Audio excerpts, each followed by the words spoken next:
Hello, everyone, and welcome to the 10-minute Bible lesson. Appreciate you joining us today. So last time we saw Jacob fleeing from his brother. Why was he doing that? Because his brother had planned on killing him. Now, why did his brother do that? Because his mother put Jacob up to going into their father, who was blind, pretending that he was his brother Esau, and stealing the family blessing.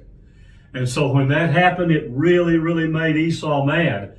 And so what his mother told him, he says, you need to leave. You need to go a few days and go see my brother. So that's what he did. So he left the area that he was living in. That would be the area of Palestine, what we may think of today, or Israel. And he went to Haran, which would be east toward Mesopotamia. And so he was going to visit his mother's brother, and his name was Laban. So he went a day's journey, and he decided to camp out that night. So he did. He spent the night there, and when he did, he had an encounter with God in a dream. In fact, you might say this, at least this is kind of how my thinking is during this particular time, this is when Jacob began a personal relationship with God. I don't really think he had that before, but I believe that this is when he had it. Now, what was it that God did? God promised him a great promise. He promised him he was carrying down the promise that he made to his father Isaac and to his grandfather Abraham. And what he told him, he said, the land that you're sleeping on, he says, all of this land I'm going to give to you and your descendants, from the north to the south to the east to the west. It's all going to be yours. And then he said this, he said that all of the families of the earth would end up being blessed through your descendants. Now, who could that be? Who is the person that was a descendant of Jacob and Israel who was able to bless all of the families of the earth? It'd have to be the Son of God. It'd have to be Jesus. Now, let's go ahead and see what God said to him. There's more that he said to him, so we're going to read that in Genesis 28, verse 15. So here's what God said. He continued to say, we kind of are carrying over from last time. He said, behold, I am with you and will keep you wherever you go and will bring you back to this land, for I will not leave you until I have done what I have spoken to you. So this was an amazing promise that God had made to Jacob. If you could just think about this promise that God made to him, he said, I'll never leave you. In other words, he said this, he says, I will keep you wherever you go. Now, how would you like that promise? So you could imagine that Jacob, well, he was alone. And, I would say he was just kind of wondering, I wonder what's going to happen to me. I wonder how things are going to work out for me. He was probably thinking that. So he was going somewhere he had never been before, and God makes him that promise. He said, I'll be with you wherever you go, and I will keep you, and I'll bring you back to this land. Now, why would he do that? Because that land was going to be the land that his descendants would inherit. And so here's Jacob's response, which is a great response, and that's in verses 16 and 17 in Genesis 28. So he said, then Jacob awoke from his sleep. Remember, he was sleeping and he was in a dream. And he said, surely the Lord is in this place, and I did not know it. And he was afraid and said, how awesome is this place? This is none other. This is what Jacob said. This is none other than the house of God, and this is the gate of heaven. Do you remember last time when we were talking about the ladder and the angels of God were ascending and descending? The ladder had been set up on earth and it went all the way up to heaven. And when Jacob woke up, he was afraid and he said, what a place this is. This is an awesome place. So what was happening?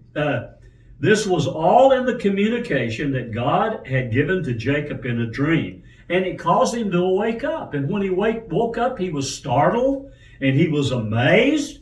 And he said, surely the Lord is in this place. And he said this, and he says, I didn't know that. And it made him afraid. And then he said, this place is an awesome place. Of course it's an awesome place. Anywhere where God is, it would be awesome, right? And he went on to say it was the gate of heaven. Now he goes on in Genesis 28, verses 18 and 19. Let's go on and read what he did after he woke up. He did something. He said, then Jacob arose early in the morning, listen to this, and took the stone that he had put at his head, set it up as a pillar, and poured oil on top of it. And he called the name of that place Bethel, but the name of that city had been Luz previously. So Jacob took the stone that he had used, you might say, as a pillow, and turned it up and set it upright, and then he poured oil on it. Now, why in the world would he do that? Because it was a life-changing event for him.